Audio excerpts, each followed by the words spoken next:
Hello everyone. The article chosen for analysis, Reframing the Managerial Grid for Relational Leadership Effectiveness by Michael J. Stevens and Wendy Fox Kirk of the John B. Goddard School of Business, has been considered for review due to the present complications in regard to management and how those complications refer to leadership.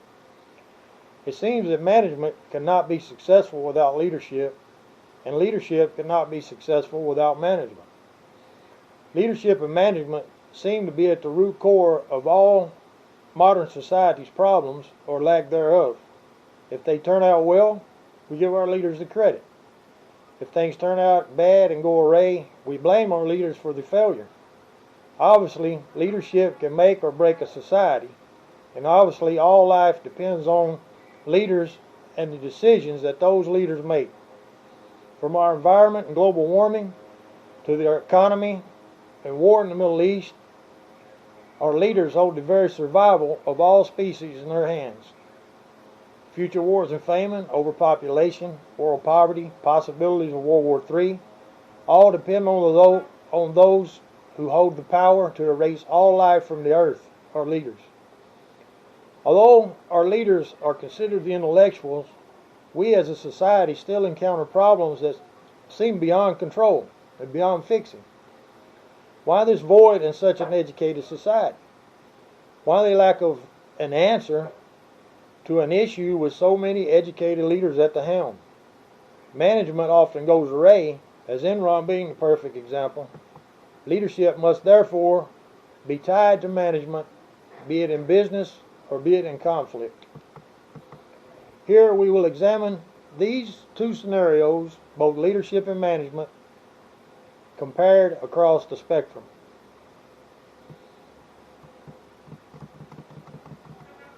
The central idea of Stephen and Fox Kirk's article, Reforming the Managerial Grid for Relational Leadership Effectiveness, reiterates the need for a concentration on the importance of management and leadership being one and the same. That is to say, one cannot survive without the other. Here we leave the contemporary focus of management, which seems to be more concerned with control than with teamwork. Management, therefore, often being misunderstood as a control mechanism over subordinates rather than an idea based on teamwork. The comparison to Haynes and Veltso's work 2018 in regard to management communication, strategies and application are apparent in importance. Both authors see the need, as does Stephen and Fox Kirk.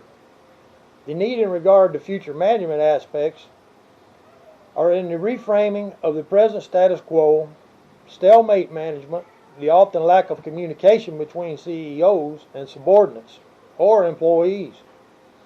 Again, we are dealing with, as Haynes and Veltso stressed, 2018, is the level playing field. In the comparison, Stephen and Fox Kirk stresses that both leaders and followers are more empowered to effectively manage their co-constructed relationship for genuine collaboration. Stephen, Fox Kirk, 2014. Thus again, the level playing field to value interdependence rather than independence.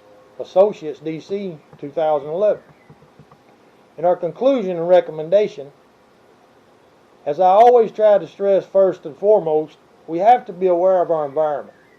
That having been said, in order to design a personal plan that develops our administrative skills and conceptual skills, we have to have knowledge of these very subjects themselves, thus being or evaluating ourselves in these areas. Therefore, in my plan to develop these skills, I will first try and reflect back on what I have already learned in these areas up to this point. Then I will refresh my memory by reading additional materials to update myself as to the specific definitions that pertain to administrative as well as conceptual skills. First, plan. 1. Revert back to previous learned administrative skills. 2. Continually read material pertaining to subjects at hand to hone skills. Remain aware. 3. Use administrative skills / cases that pertain to my own for comparisons that work. 4. Hone and read materials that pertain to relations for ideas and concepts. 5. Keep an open and broad mind. Ask for input from colleagues and co-workers. 6. Brainstorm in regard to positives and negative situations.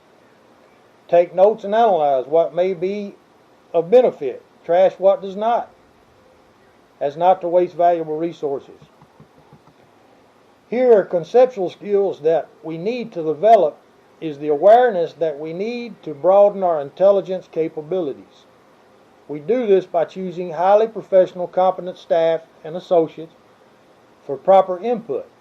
Here we have to pinpoint what our philosophy is, and then we follow that philosophy religiously, unless something becomes challenged and needs to be addressed or changed. Stating Nordhaus in 2015, good leaders understand the work that needs to be done and at the same time can relate to the people with whom to do the job. Now, how do these skill sets contribute to an effective leader? They contribute to being an effective leader because when we look at what leaders do, that is, at their behaviors, we see that they do two major things. 1, they attend to tasks, and 2, they attend to their relationships with people. Nordhaus, 2015. So, when we consider the foregoing and what areas can be strengthened, we need to consider relationship styles. Nordhaus, 2015. While I have focused mainly on relationship styles of leadership, we can improve areas of strength by also concentrating on tasks at hand. In other words, we can improve by being goal-directed. Nordhaus, 2015. We will go about improving by holding meetings and pinpointing/discussing all the areas that have been discussed here. Improvise with what needs to be improved, and then firmly establish the task at hand. Thank you.